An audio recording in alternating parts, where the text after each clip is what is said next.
Noong natuto na akong mag-volleyball, sabi ko, ibabalik ko to sa tao. Ang gusto ko lang talaga, maturuan yung mga bata ng volleyball. And aside from volleyball, maturuan sila to become a good person. Kung tatanungin mo ako kung bakit, hindi ko alam. Basta gusto ko lang gawin yun. Gusto kong gawin na maging bahagi ako ng buhay ng mga batang tinuturuan.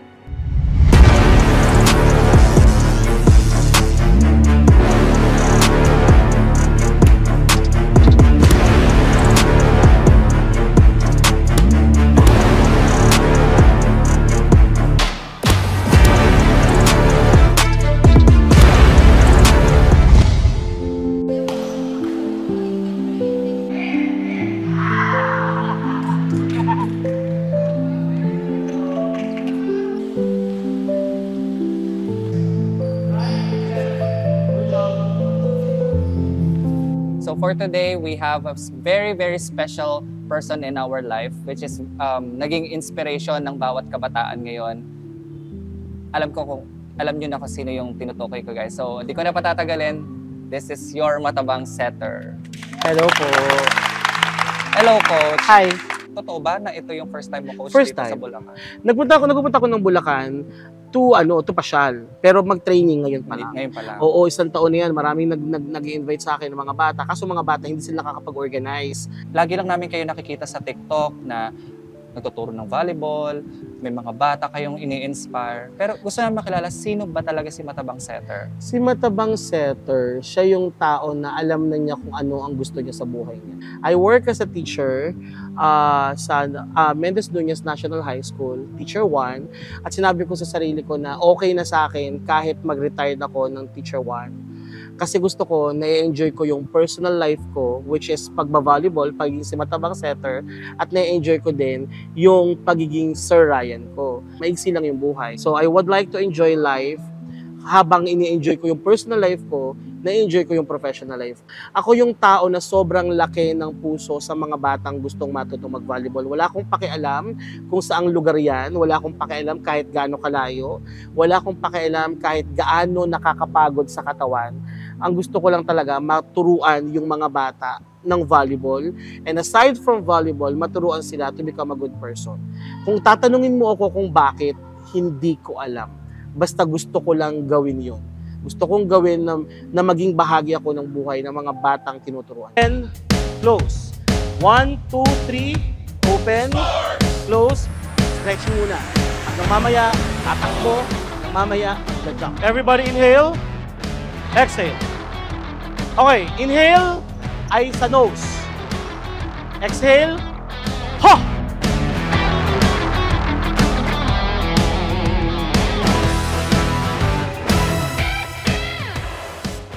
So ako yung tipo ng tao na family-centered, importante sa akin ng family.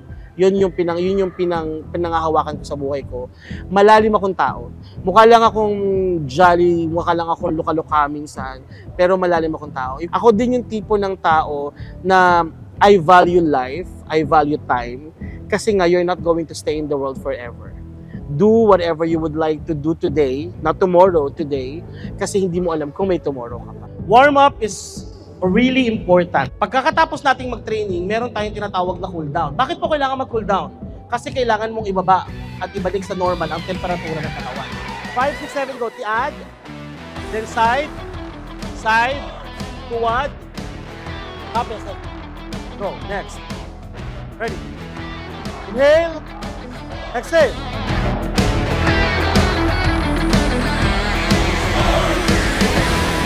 Tandaan nyo ito, yung busy players, para alam nyo kung ano yung gagawin sa training nyo. So I want to help. I want to help people. Gusto ko makatulong sa mga tao, sa mga bata. Sabi kasi nila, there's nothing free in this world. There is. Kagaya ng sabi ko sa interview niyo sa akin dati. Because kindness and goodness of the heart is always for free.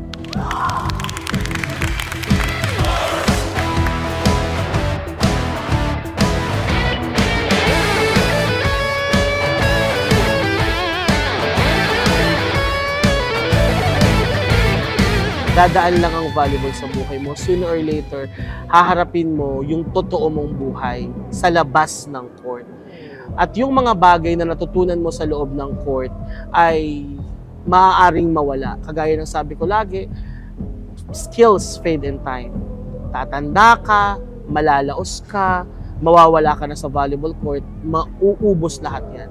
Pero yung mga bagay na mas importante, kagaya ng patience, hard work, ano pa ba, yung sakripisyo sa loob ng court, hanggat pagtanda mo, hanggat mamatay ka, dala-dala mo. So para sa akin, mas importante yun.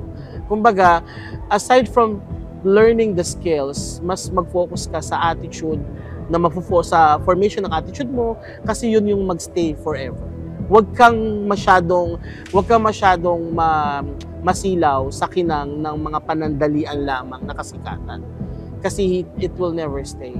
Pero yung kabutihan ng loob mo, pakikisama sa tao, hanggang pagtanda mo dati. And that's what more important.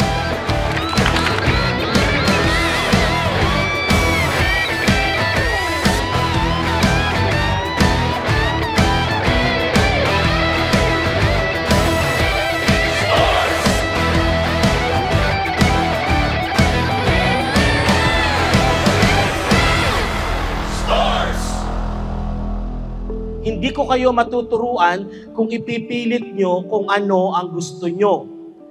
Kaya mahirap magturo ng mga players na marunong na. They insist what they know. It is as simple as like, merong isang bote, may isang baso na puno ng tubig. Kailangan mong itapon ang laman ng tubig, ng laman ng baso, kahit kalahati lang, para makapaglagay tayo ng bagong kaalaman. Hindi mo malalagyan ng punong baso ng tubig kung puno siya. So ano ang lesson? Learn how to unlearn. Pag alam nyong fasay na, pag alam nyong hindi na kailangan, learn to forget it. Or at least set aside. Hindi nyo man kalimutan i-set aside nyo. Wag na to. Wag na to kasi hindi na to yung ginagawa. Dati nga ganito exercise, akala namin ganun. But it elevates. Nagbabago. May mga research, araw-araw, nagbabago. So, kailangan nating sumabay. Kaya ako, patuloy din ako nag-aaral ng pinapagawa ko sa inyo para pumunta man ako sa kahit saan sulok ng Pilipinas, I know I'm doing the right thing.